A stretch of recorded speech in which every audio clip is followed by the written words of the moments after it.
فائدہ مند ہے۔ صحابہ کرام رضوانُ تعالیٰ علیہم اجمعین سے کہا حدثونی ما ہے، بتاؤ وہ کون سا درخت ہے۔ صحابہ کرام رضوانُ تعالیٰ علیہم جنگل کے جو درخت وغیرہ جو جانتے تھے، ہر ایک نے اپنے اپنے طور پر اس درخت کا نام بتانا شروع کیا۔ حضور اقدس صلی اللہ علیہ وسلم نے جب پوچھا، اس مجلس میں حضرت عمر فاروق رضی اللہ تعالیٰ عنہ، حضرت ابوبکر صدیق رضی اللہ تعالیٰ عنہ وغیرہ بڑے بڑے صحابہ بھی موجود تھے۔ ہر ایک نے اپنے اپنے طور پر جواب دیا، لیکن کسی نے جواب صحیح نہیں دیا۔ جب کوئی جواب نہیں دے سکا تو پھر حضور صلی اللہ علیہ وسلم سے صحابہ نے خود کہا کہ یا رسول اللہ صلی اللہ علیہ وسلم، آپ ہی بتائیے کہ کون سا درخت ایسا ہے کہ وہ مسلمانوں کے مشابہ ہے، مسلمانوں کے مانند ہے۔ ارے سنائی دیتا ہے کہ نہیں؟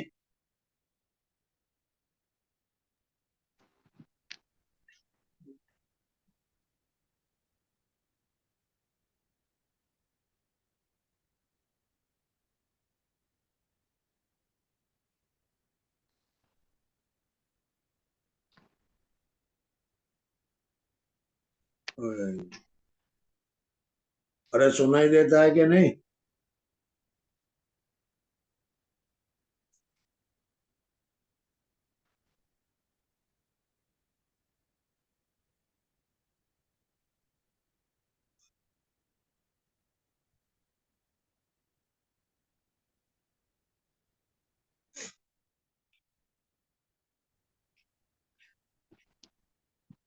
سنائی دیتا ہے کہ نہیں؟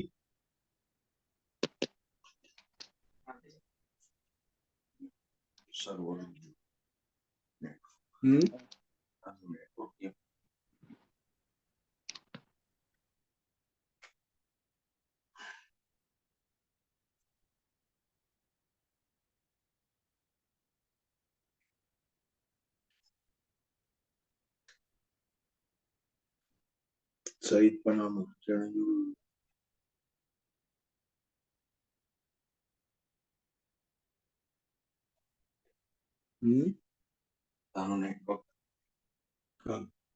انڈین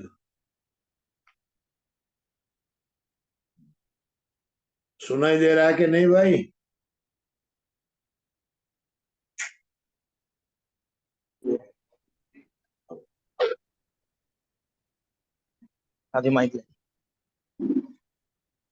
سنائی دے رہا ہے کہ نہیں؟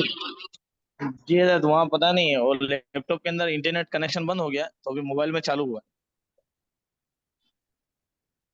میں نے جو بولا وہ ویسے ہی گیا پھر۔ جی 5 منٹ پورا ایسے ہی بند۔ ابھی بھی نہیں آیا؟ نہیں ابھی لیپ ٹاپ میں آ ہی نہیں رہا، مطلب انٹرنیٹ کنیکشن آ ہی نہیں رہا۔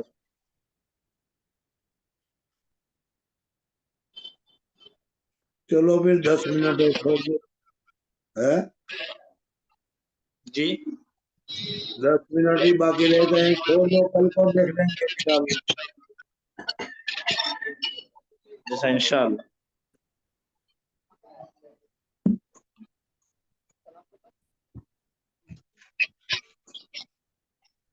السلام علیکم ورحمۃ اللہ وبرکاتہ۔